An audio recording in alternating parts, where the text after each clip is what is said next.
Hello everybody, I welcome you all to this e-module of CME, and today's topic for discussion is going to be algorithm approach for the management of pleural effusion. When I was preparing for this talk, I thought of looking at my last 100 patients of pleural effusion, and discussion is going to be algorithm approach for the management of pleural effusion. When I was preparing for this talk, I thought of looking at my last 100 patients of pleural effusion, and this is what I gathered. When I looked at my 100 patients, 73 out of them had exudative pleural effusion, and transudative pleural effusion was present in 27 out of it. When I looked at the etiology, as one would expect, majority of the patient had tuberculosis, 52 in my series. Pneumonia, CAP and VAP put together were 15, malignancy 4, arthritis rheumatoid in 1. When you look at transudative pleural effusions, I had majority of the patients having left ventricular failure, liver cirrhosis and pulmonary embolisms to next state. I thought of presenting the common case scenarios that you and me would see in our day-to-day practice. Look at this case 1. The first patient, 20 years old male patient, non-smoker, non-alcoholic, having no major illness in past, just 3 days history of chest pain, cough which is dry, fever, mild for a few weeks with weight loss.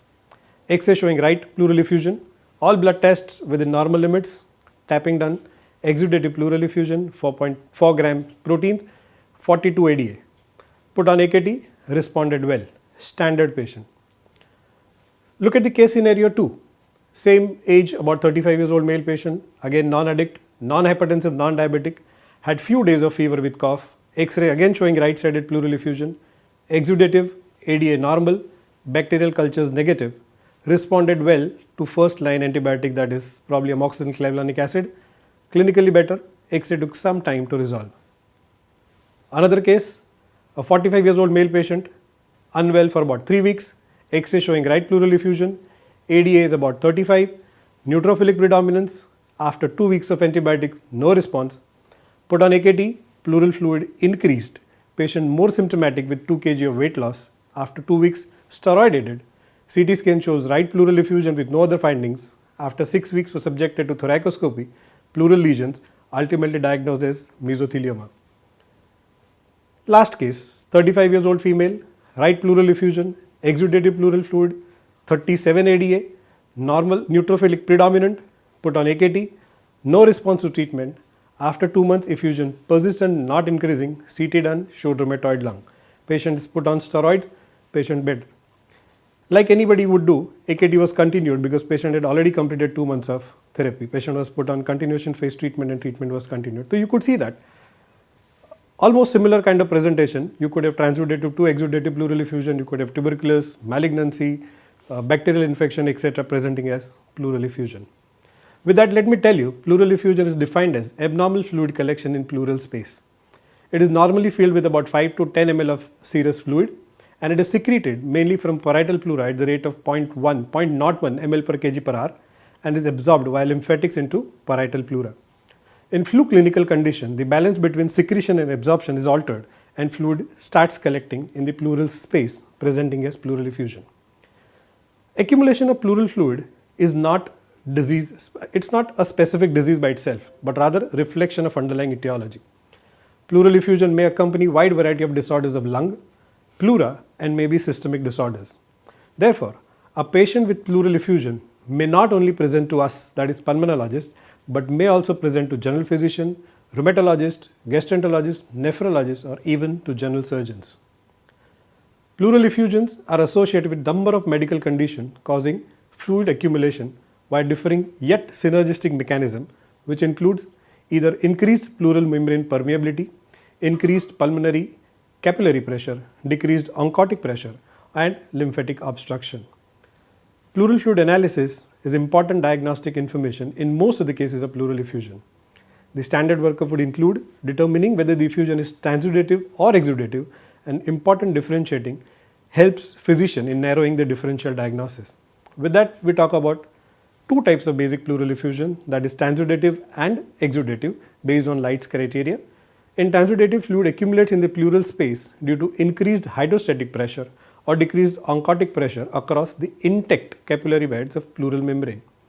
However, in exudative pleural effusion, the capillary bed itself is diseased and it is increased permeability which results into this leakiness of fluid and accumulation of this fluid into pleural space.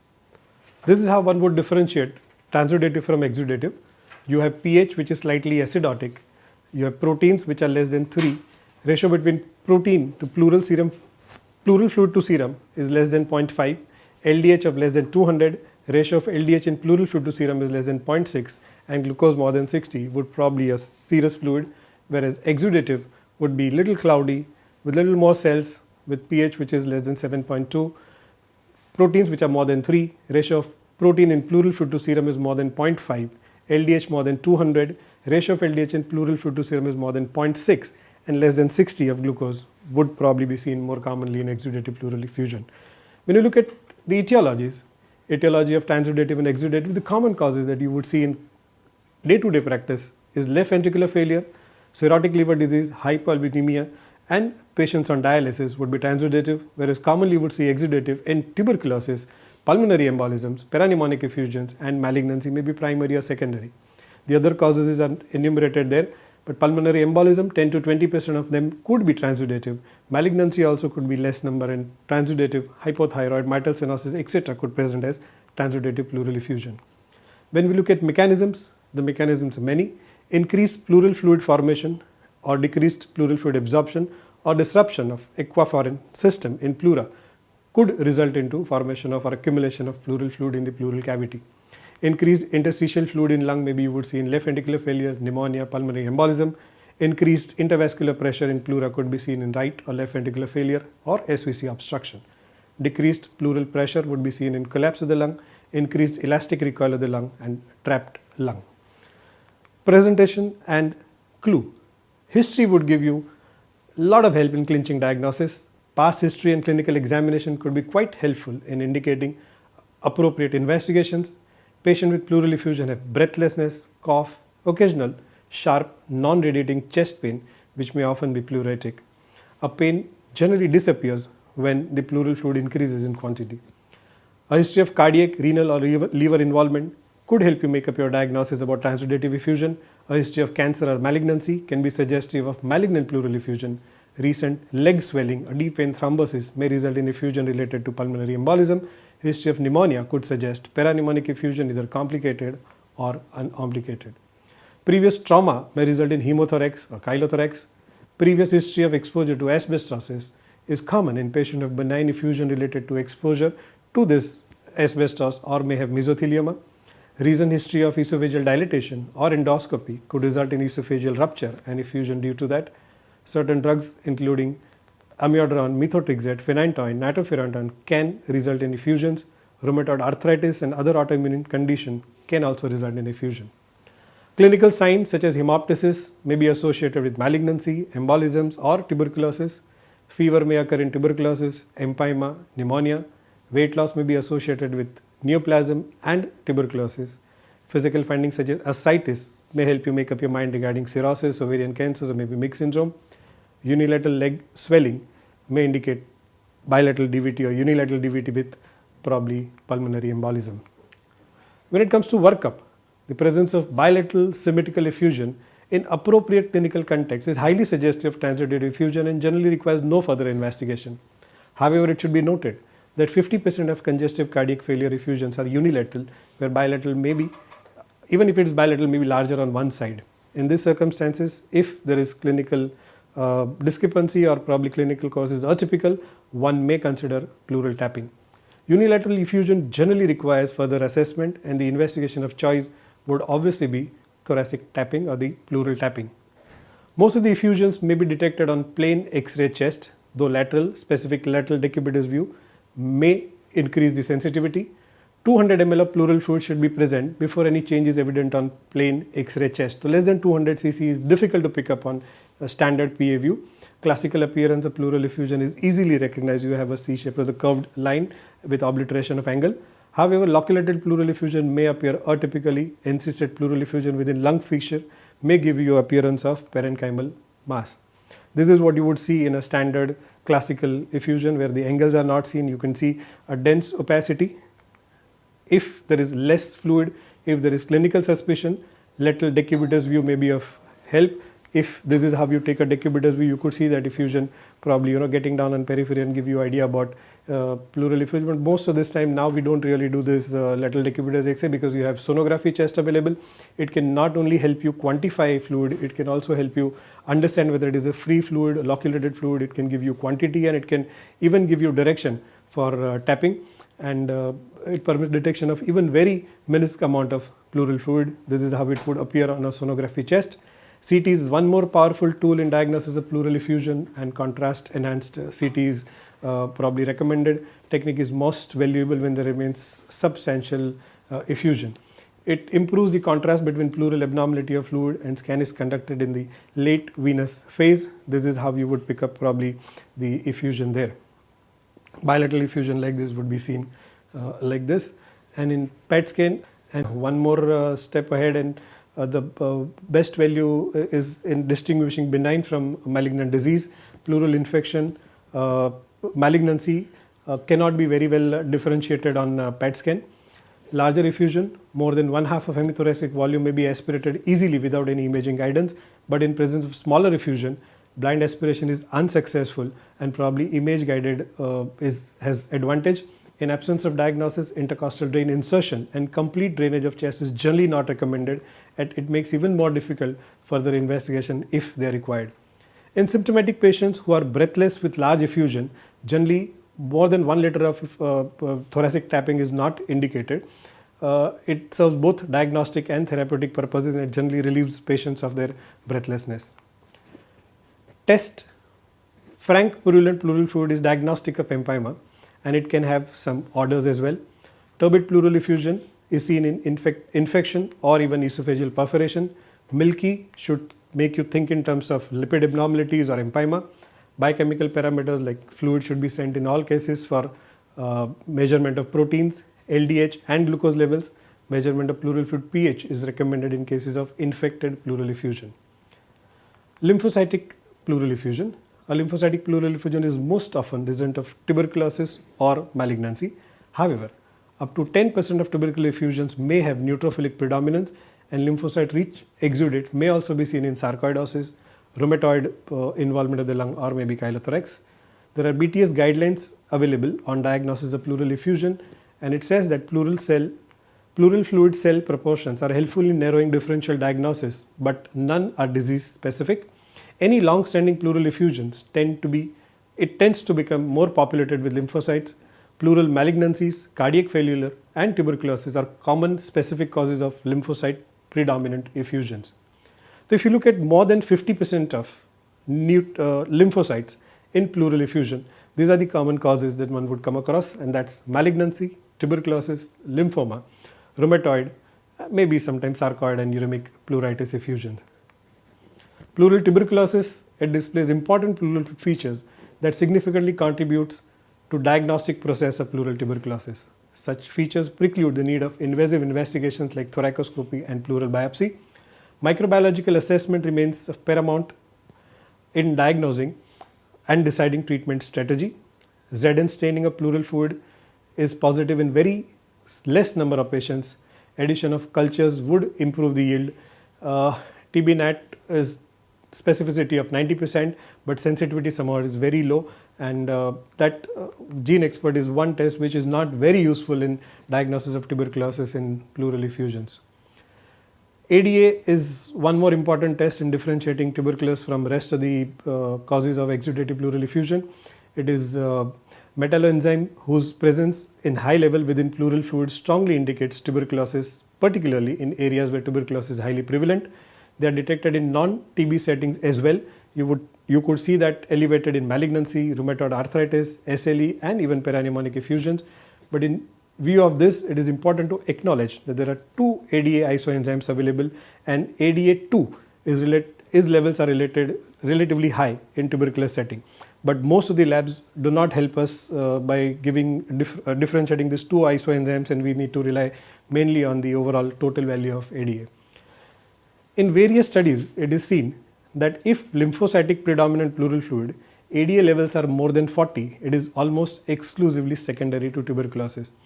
In cases where ADA levels are very high, but if pleural fluid is not neutrophilic is not lymphocytic predominant, it may not point to diagnosis of tuberculosis, and hence if it is lymphocytic predominant disease with elevated ADA, that is more than 40, it could be diagnostic of tuberculosis. Diagnostic value of ADA in non-tuberculous fluid, when there was study taken about 410 non-tuberculous pleural fluids sample, lymphocytic pleural fluid samples were assessed, and you could see that it was seen even in malignant pleural effusions, idiopathic effusions, parapneumonic effusions, and few of the transudative effusion also ADA levels were found high. But if I have to really give you a kind of conclusion on that, an ADA level of less than 40 virtually exclude the diagnosis of tuberculosis in pleural effusion.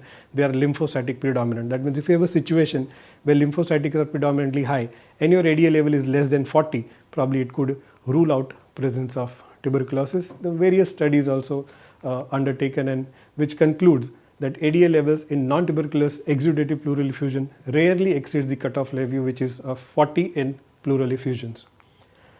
Thoracoscopy is one more investigation. It allows direct visualization of pleural space, biopsy of areas which appear to be abnormal, and therapeutic procedures such as complete fluid drainage and talc pleurodesis during the same procedure can be undertaken. It should be performed only when less invasive procedures are non-diagnostic, and hence this cannot be the first line diagnostic modality.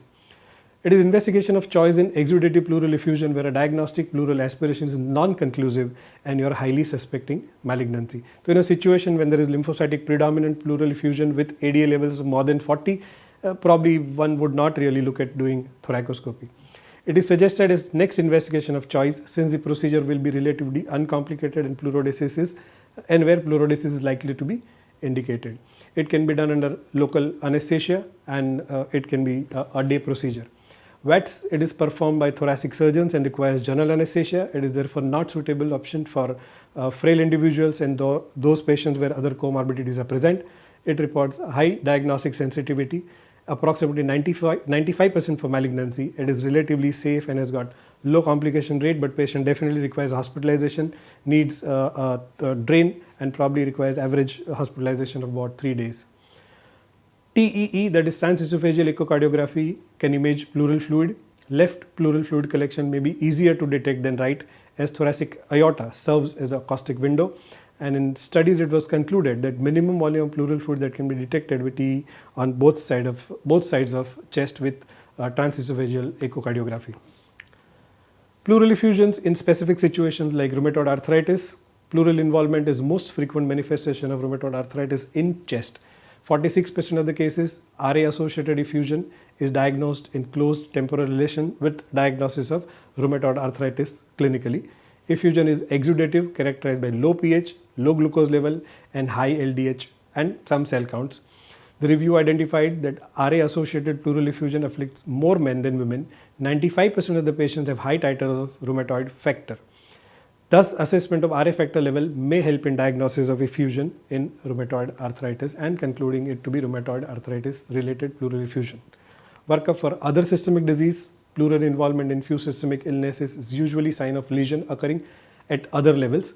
Though incidence about 1% of pleural effusion is caused by systemic disease, it is fairly low, more often connective tissue disease as we discussed, probably RA.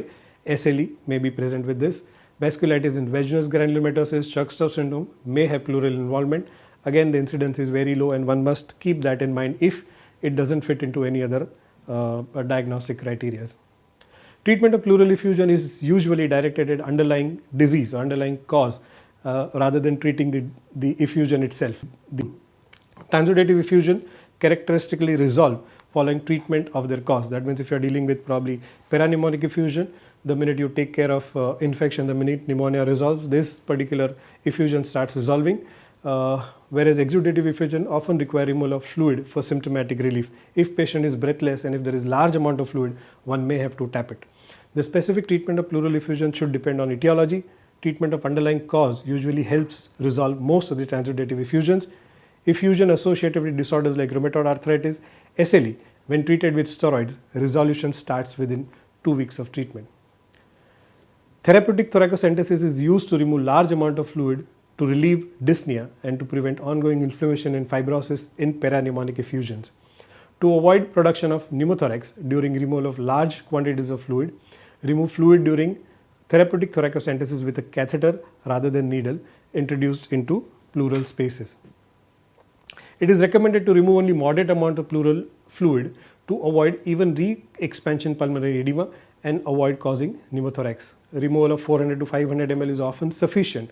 Maybe up to 1500 is what can be removed in one sitting. It is generally not practiced to remove more fluid than that in one sitting. Tube thoracostomy. Small, freely flowing parapneumonic effusion can be drained by therapeutic thoracocentesis, but complicated parapneumonic effusions, or where there is empyema or when there are multiple loculi, you may have to put a intercostal drain. A classical large bore chest tube, 20 to 36 French, depending on the size of the chest wall, have been used to drain thick pleural fluid and break up loculations in empyema. However, such tubes are not always well tolerated by patient and difficult direct properly into the pleural space. You may have a loculated effusion and you may find it difficult to put that catheter into that particular space. Pleurodesis. Pleurodesis, also known as pleural sclerosis, involves insulation of irritant into the pleural space to bring about inflammatory changes, and this particular inflammation leads visceral and parietal pleura to stick to each other and obliterating the potential space where the fluid could accumulate in future. It is most often used in recurrent malignant effusion in patients with lung cancer or metastatic breast or ovarian cancers. Given limited life expectancy in this patient, the goal of therapy is to alleviate symptoms while minimizing patient's discomfort, hospital stay and overall cost. We've been doing pleurodesis with tetracycline. Of late, tetracycline is not available and you have a better drugs available or better molecules available to do this. Talc pleurodesis is gaining probably popularity. Indwelling tunneled pleural catheters. It can be inserted as an outpatient procedure and can be intermittently drained at home, minimizing the amount of time spent in the hospital for patients with short prognosis. In contrast to pleurodesis, they can be used in patients with effusion and trapped lungs. So in summary, if I have to talk about the pleural tapping and the intercostal drains, for patients with symptoms and signs related to pleural disease, physicians have to use diagnostic radiological studies to diagnose pleural effusion. Thoracocentesis is necessary to identify the cause of pleural effusion. Though the analysis of pleural fluid, it is possible to differentiate between transudative and exudative effusion. Transudative pleural effusion is easily treated with correction of underlying disease. If the cause of exudative pleural effusion is not proved by conventional diagnostic methods including CT, the next necessary steps are observation, thoracocentesis, insertion of ICD drain and correction of underlying causes. This is the algorithm for investigation of pleural effusion. If you have effusion, it is bilateral or unilateral. If it is unilateral pleural effusion, blind tapping would be enough. If it is loculateral pleural effusion, one may have to do sono-guided tapping. After tapping, you differentiate into transudative or exudative. If it is bilateral pleural effusion in presence of edema, icterus, raised JVP, you know that there is a systemic cause for it. You may do relevant investigations like TSH, sonography chest abdomen, maybe 2D echo, and to treat the cause. If we don't find the cause, in those situations they are subjected to pleural tapping. Once you do pleural tapping, you again get chance to differentiate them into transudative and exudative pleural effusion. Now once you know patient has got transudative pleural effusion, we need to obviously treat the underlying cause. When it comes to exudative effusion, the evaluation of ADA helps you. If ADA is more than 33 or more than 40, I think it should be more than 40. In patients who's young, has got fever with high lymphocyte count, weight loss, lung lesion, we know that commonly we are dealing with condition like tuberculosis. If patient has got fever, patient is toxic, has got high neutrophil count, pneumonia, probably you know that you are dealing with underlying lung consolidation and parapneumonic effusion, or you are dealing with a condition that is tuberculosis. If pleural fluid, exudative pleural fluid has got ADA which are less than 40, you are probably dealing with either malignancy, parapneumonic effusion or other causes. If you get conclusion on tuberculosis, parapneumonic effusion or malignancy, you need to treat the underlying cause and the pleural effusion will be taken care of, and if not, one needs to further subject these patients to invasive procedures like thoracoscopy.